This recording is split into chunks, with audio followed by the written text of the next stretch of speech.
ঈদের দিন বউকে অবশ্যই সালামি দিবেন। আমরা অনেকেই আছি সকলকে সালামি দেই, কিন্তু ঈদের দিন আপনার ঘরে যে বউ আছে এই বউটাকে অনেক স্বামী সালামি দেয় না। আপনার বউ এই রমজান জুড়ে আপনার জন্য ইফতারের আয়োজন করেছে, সাহারির ব্যবস্থাপনা করেছে, সারাদিন রোজা রেখে সে ইফতারের আয়োজন করেছে। সুতরাং সবচেয়ে বেশি হাদিয়া, সবচেয়ে বেশি ঈদের সালামি তো সেই বউটাকে দেওয়া দরকার। কিন্তু অনেক স্বামীরা আছে সে তার ছোট ছোট অনেককে হাদিয়া দেয়, অনেককে ঈদের বকশিশ দেয়, ঈদের সালামি দেয়, কিন্তু বউকে ঈদের সালামি দেয় না। আপনার বউ আপনার সব কিছু কন্ট্রোল করছে, অর্থাৎ আপনার ঘরটাকে সুন্দর করে পরিষ্কার পরিচ্ছন্ন রাখছে, আপনার জামা কাপড় ধুয়ে দিচ্ছে, আপনার জন্য খাবারের আয়োজন করছে। শুধু তাই নয়, আপনার সন্তানদেরকে লালন পালন করছে। আপনার জন্য এই সারাটা রমজান জুড়ে রোজা রেখে, তিনিও রোজা রেখে আপনার জন্য খাবারের আয়োজন করেছে, সারিতে আপনার জন্য ব্যবস্থাপনা করেছে।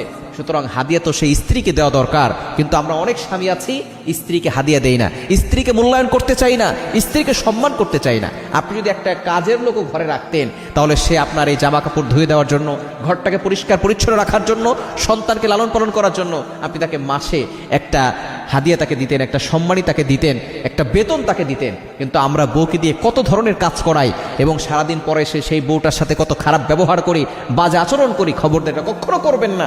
আদর্শ স্বামী তো সে যে বউকে শান্তিতে রাখে। এই বউটার জন্য মাঝে মধ্যে গিফট নিয়ে যাবেন।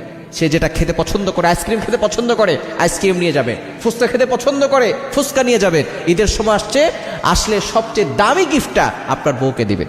সালামির জন্য আপনি আগে থেকে টাকা জোগাড় করে রাখবেন, গুছিয়ে রাখবেন, এটা আপনি আপনার স্ত্রীকে দিবেন। আপনার স্ত্রী খুশি থাকলে দেখবেন আল্লাহ তাআলা আপনাকেও খুশি রাখবেন।